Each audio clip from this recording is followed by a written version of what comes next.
धनबाद में विशेष गहन पुनरीक्षण यानी SIR 2026 अभियान को लेकर उपायुक्त सह जिला निर्वाचन पदाधिकारी आदित्य रंजन ने प्रेस वार्ता की। उन्होंने बताया कि जिले में अब तक 74.73% मतदाताओं की मैपिंग पूरी की जा चुकी है। उपायुक्त ने ऐसे मतदाताओं से अपील की जिनकी मैपिंग अभी तक नहीं हुई है कि वे अपने क्षेत्र के BLO से संपर्क कर जल्द से जल्द अपना नाम मतदाता सूची में मैप कराएं। उन्होंने बताया कि 5 अगस्त 2026 को प्रारूप मतदाता सूची प्रकाशित की जाएगी, जबकि 7 अक्टूबर 2026 को अंतिम मतदाता सूची जारी होगी। उन्होंने कहा कि मतदाता निर्वाचन संबंधी सेवाओं, मतदाता सूची और BLO की जानकारी के लिए राज्य एवं निर्वाचन आयोग के आधिकारिक पोर्टल का उपयोग कर सकते हैं। प्रशासन का लक्ष्य 100% पात्र मतदाताओं को सूची से जोड़ना है। योग्य व्यक्ति डिवीजन में ड्राफ्ट पब्लिकेशन में वोटर रोल में ना छूटे और कोई अयोग्य व्यक्ति उसमें ना रह जाए या ना जुड़ जाए। तो ये दोनों जो पिलर्स हैं उस पर ही हम लोग पूरा काम कर रहे हैं और completely on the guidelines of election commission.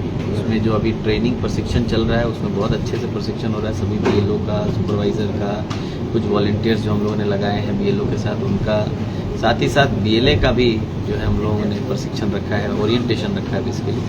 तो अभी कोशिश यही है कि DO मतलब डिप्टी कमिश्नर कम DO से लेकर हमारा फील्ड लेवल BLO तक चेन में जितने लोग हैं सब लोग प्रॉपरली ट्रेंड हों और जब house to house enumeration verification का काम चलेगा BLO के माध्यम से, सुपर वॉलंटियर के माध्यम से, उसमें कोई वोटर जो है गलत ना आ जाए और कोई वोटर छूट ना जाए। जिनकी 5,34,000 जो अनमैप्ड हैं उनके लिए क्या कुछ? देखिए, मैपिंग का काम सतत काम है, वो चल ही रहा है और रोज हम लोग देख रहे हैं कि 1 से 2% बढ़ रहा है। 1 से 2% मतलब टोटल संख्या में 20,000 के आसपास होता है। तो काफ़ी संख्या है मेरे हिसाब से। हर दिन अगर बढ़ेगा तो एक अच्छा नंबर हम लोग पहुँच पाएंगे। किंतु अनमैप्ड जो वोटर्स हैं उनका मूल कारण धनबाद डिस्ट्रिक्ट का स्पेशली, चूँकि एक तो अर्बन एरिया है और वो सबसे ज़्यादा अनमैपिंग जो है वो धनबाद शहरी और झरिया शहरी क्षेत्रों में। तो इन दोनों जगहों पे एक तो अर्बन एरिया है plus migration and shifting because of mining भी बहुत ज़्यादा है। तो इन दोनों कारणों से मैपिंग कम हुई है। किंतु हम लोगों को जो प्रोटोकॉल है उसमें ASDD का लिस्ट है, जो शिफ्टेड का लिस्ट है, उसको नया एड्रेस के साथ, जो डेड वोटर्स हैं उनका डिलीशन, डुप्लीकेट है अगर तो उसका डिलीशन, ये सब जो चल रहा है और वेरिफिकेशन ऑफ राइट वोटर, नए वोटर एनरोलमेंट 18+ प्लस छूटे हुए वोटर्स का एनरोलमेंट, ये सब लगातार चल रहा है। मुझे लगता है कि अनमैप की संख्या भी भले ही ज़्यादा दिख रही है, किंतु जब हम लोग हाउस टू हाउस एनुमरेशन करेंगे तो वो परफेक्ट डेटा हम लोग। सर, क्या लगता है कि जो ग्रामीण क्षेत्र के मतदाता है शहरी क्षेत्र के मतदाताओं से ज़्यादा जागरूक है तभी ना मैपिंग परसेंटेज बढ़ा? नहीं, ग्रामीण क्षेत्र के मतदाता का माइग्रेशन, शिफ्टिंग, माइनिंग एक्टिविटी के कारण या अदरवाइज कम होता है, इसलिए भी मैपिंग वहाँ का बेटर है। और हाउस होल्ड भी जो है आप देखेंगे तो सीरीज में होता है, एक गली में है 10 घर लगातार। अर्बन एरिया में क्या एक अपार्टमेंट में 2000 फैमिलीज रह रही हैं, तो काफ़ी मुश्किल हो जाता है BLO के लिए भी काम कर पाना। और शहरी क्षेत्र में इसमें भी कोई दो राय नहीं है, शहरी क्षेत्र में थोड़ी जो है अवेयरनेस की कमी नहीं है, बट इस काम को कराने को लेकर जो एक मैं बोलूँगा इच्छा है वो शायद मुझे लगता है कम है। वो हम लोग को जा के ही कराना पड़ेगा। मेरी अपील भी आप सबके माध्यम से कि अर्बन एरियाज़ के वोटर्स से मेरी व्यक्तिगत अपील है कि कृपया करके आगे आएँ। अगर आपका वोटर लिस्ट में नाम नहीं है तो जुड़वाएं, और अगर आपको लगता है कि किन्हीं का गलत जुड़ा हुआ है या डेड वोटर है या शिफ्टेड है तो उसमें भी BLO की मदद करें। आपको ज़्यादा मेहनत करने की इसलिए ज़रूरत नहीं, क्योंकि हम लोग मैंडेटरीली BLOs को अपने अपने बूथ में रहने के लिए बोले।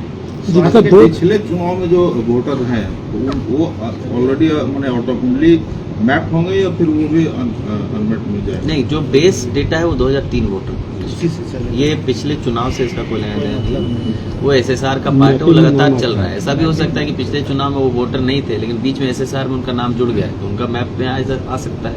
तो ये कोई मतलब डायरेक्ट कोरिलेशन नहीं है। 2003 का वोटर लिस्ट ही मेन आधार है जिससे मैपिंग हो रही है, और उसके अतिरिक्त जो आ रहे हैं उनको विभिन्न कैटेगरी में new voter registration, address change, Vidhansabha change, इसमें हम लोग ट्रीट करते हैं। जिनका 2 जगह वोटर कार्ड है उनको क्या कुछ शपथ पत्र देना पड़ेगा? डुप्लीकेट है तो उनको एक जगह डिलीट होगा। स्वास्थ्य के क्षेत्र में ये जो तो प्रवासी वाला पूछा था, जो आउटसाइडर जो काम कर रहे हैं यहाँ पे पढ़ने के बच्चे, उनका SIR में कैसे होगा? उनका SIR में होगा। जब हाउस टू हाउस विजिट होगा तो उनके फैमिली मेंबर को उनका डॉक्यूमेंट्स देना है, कोशिश करना उनको बुलाने का। और अगर डॉक्यूमेंट्स अवेलेबल नहीं है तो हर BLO हर घर में दूसरी बार भी जाएगी तो आप ड्राफ्ट रोल पब्लिकेशन से पहले मेरी अपील होगी सभी से, आपके हर परिवार का सारा डॉक्यूमेंट्स रेडी रखें, उसको उनको उपलब्ध कराएं।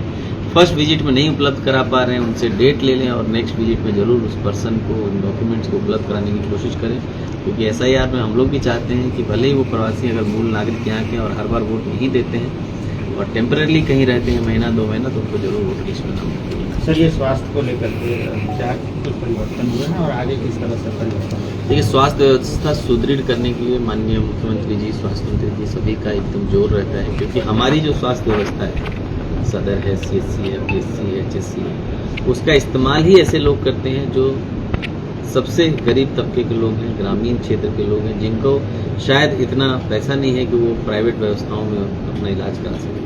तो उसको एकदम सुदृढ़ और बहुत अच्छा करना हम सबकी जिम्मेवारी है। लास्ट 1 साल में हम लोगों ने सदर में व्यवस्था देखी है, OPD कैसे 3 से 4 गुना हुआ है, सर्जरी 4 से 5 गुना हुआ है, MTC में 20 गुना एडमिशन होने लग गया है बच्चों का, पैथोलॉजी में जहाँ 10 टेस्ट होते थे आज 150 के आसपास टेस्ट हो रहे हैं।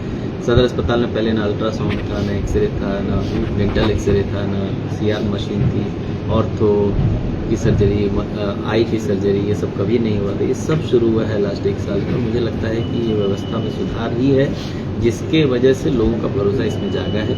हमारा जो mother and child care unit हम लोगों ने अभी जो डेवलप किया है वो 12 बेडेड है और हमेशा उसमें 20-20 के आसपास वेटिंग रहता है। प्रतिदिन हम लोग वेटिंग निकालते हैं तो 20 से ज़्यादा वेटिंग रहता है सदर अस्पताल में, जो अपने आप में इसका द्योतक है कि वहाँ जो व्यवस्था है और जो काम हो रहा है वो बहुत अच्छा हो रहा है। उसके लिए स्वास्थ्य विभाग की पूरी टीम, स्पेशली डॉक्टर्स, ANM, साफ सफाई कर्मी, सबको बहुत बहुत धन्यवाद।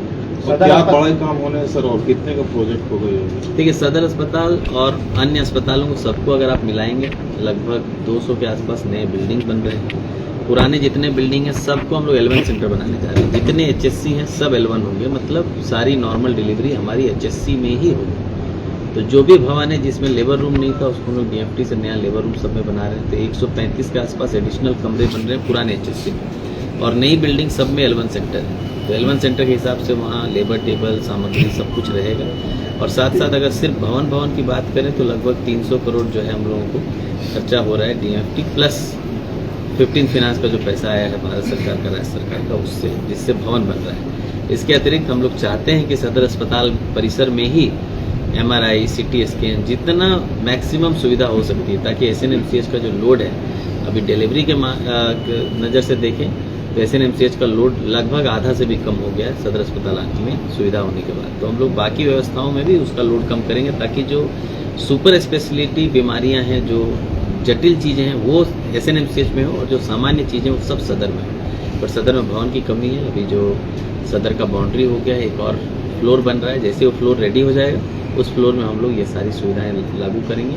इंस्ट्रूमेंट में 30 से 40 करोड़ का खर्चा है जो राज्य सरकार से हम लोग को। ये मेडिकल कॉलेज को लेकर भी सदर अस्पताल का PPP माध्यम से राज्य सरकार द्वारा चिट्ठी आ गई है, अभी उसका असेसमेंट चल रहा है। इसी कारण हम लोगों ने सदर अस्पताल की बाउंड्री लग के कराई है, क्योंकि जैसे ही आप किसी को मेडिकल कॉलेज बनाने का प्रयास करेंगे तो उसके अपने नॉर्म्स हैं, उस नॉर्म्स का आपको पालन करना है। तो उस नॉर्म्स के तहत ही सदर अस्पताल की बाउंड्री हुई है। अभी एक्सटेंशन चल रहा है, एक और शेड बन रहा है बड़ा, तो ये सब उसी का हिस्सा है। जैसे ही MOU हो जाएगा राज्य सरकार से, वो PPP के माध्यम से सदर अस्पताल को मेडिकल कॉलेज के रूप में नहीं बहाली चाची को क्या है सर, डेडिकेटेड जो बन रहा है डायलिसिस, कितने बेड होता होगा? तो चाची में कोविड काल में एक प्रीफैब यूनिट बना था, वो एक्चुअली सदर में ही बनना था, पर उस समय ज़मीन उपलब्धता ध्यान नहीं रखी गई तो चाची में बन गया था। वो 2 साल से बंद पड़ा था।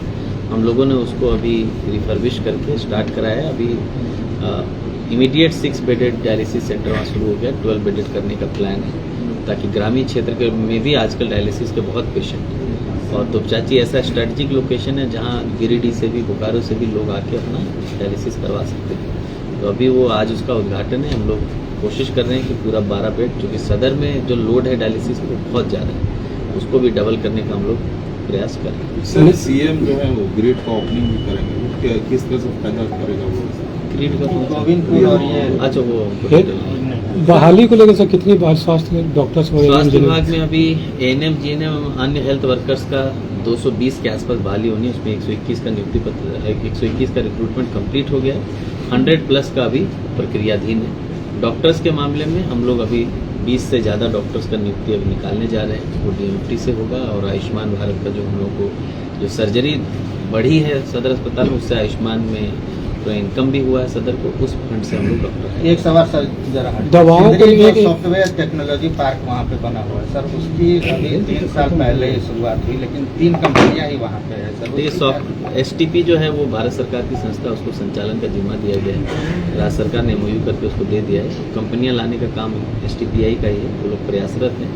इसके अतिरिक्त अगर कोई डिस्ट्रिक्ट पे कोई अप्लाई करेगा कंपनी का खोलने के लिए, तो हम लोग उसको भी मदद करेंगे। क्या उद्देश्य रहता है सर ऐसे? उसमें STPI में STPI एक संस्था है, उसको भवन जो है राज्य सरकार बना के देती है, उसमें जो सॉफ्टवेयर रिलेटेड कंपनीज वो अपना ऑफिस खोल सकती है और रेंट पे उनको मिलता है, ताकि जो है सॉफ्टवेयर प्रमोशन जो हो सके। STPI की बिल्डिंग रांची, जमशेदपुर, धनबाद तीनों जगह है। रांची ऑलमोस्ट फुल रहता है, यहाँ पार्शियली फुल रहता है। जमशेदपुर अभी वो भी पार्शियली फुल है, पर कोशिश हम लोग की है कि ज़्यादा से ज़्यादा कंपनियाँ आए। और सर गंभीर बीमारियों के लिए जैसे कैंसर जैसा बीमारी है, उसका अगर कोई लाभ लेना चाहे मुख्यमंत्री गंभीर बीमारी योजना के तहत, तो क्या है, कैसे होगा उसका जो प्रक्रिया है, उनको सारा जिस हॉस्पिटल से वो इलाज करा रहे हैं उसका सारा डॉक्यूमेंट लगा के CS ऑफिस में जमा करना है, जो भी भुगतान वो डायरेक्ट हॉस्पिटल को होता है। ये कतरी नदी वाले पे सर क्या चल रहा है? उसको लेकर के मामला उठा था, उसका अतिक्रमण किया जा रहा है। सरयू जी कतरी नदी वाले में अभी हम लोग देख रहे हैं, उसका जो भी खनन को लेके या OB डंपिंग को लेके जो मामला था, उस पर हम लोग संज्ञान भी लिए। हम लोग कोशिश कर रहे हैं कि एक बैठक वहाँ के एरिया GMs के साथ करवा के CO स्तर से उसमें अगर कुछ करने का होगा, अगर वाटर रिज्यूमिनेशन के लिए रिवर रिज्यूमिनेशन के लिए, तो हम लोग यहाँ से करेंगे।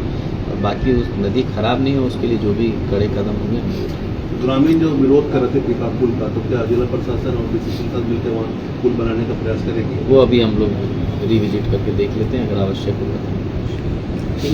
सर एक सवाल थोड़ा इधर है, कोटा में कल एक आपने महिला से बात किया था, हम लोग कोटा में चाहते हैं थोड़ा नहीं थोड़ा सर बोल सकते ज़्यादा हो जाएगा, छोड़ दीजिए, हल्का सा फिर कभी बता कर दीजिए। देंगे। कल चूंकि बोले थे बहुत वायरल हुआ है सर। कहाँ का एक मामला साल के था सर कार्यकाल वो? के थोड़ा सा कोटा में कहाँ का मामला था सर? हो गया 1 साल के कार्यकाल को कोटा में थोड़ा सा बहुत रिड्यूस फिर ज़्यादा हो जाएगा, छोड़ दीजिए ना, कर देंगे ठीक है, अलग से कर देंगे, ठीक है, अलग से करेंगे। कल एक बहुत न्यूज़ इंडिया 24 से काजल सिंह, ब्यूरो रिपोर्ट।